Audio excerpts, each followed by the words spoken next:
Hey everyone, welcome back. Today we are assembling a power bank case. First, order a power bank case. If you want to buy it, check out the description.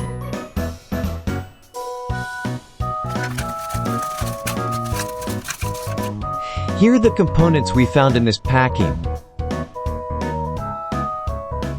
Let's assemble it to make it working.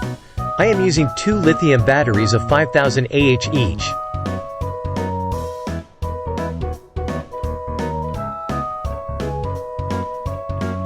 It's very simple to assemble. Just attach both batteries with the circuit board.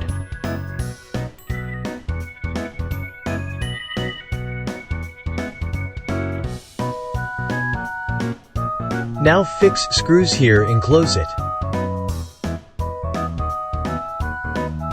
Here, our power bank is ready to charge smartphone. Thanks for watching, and I'll see you in the next one.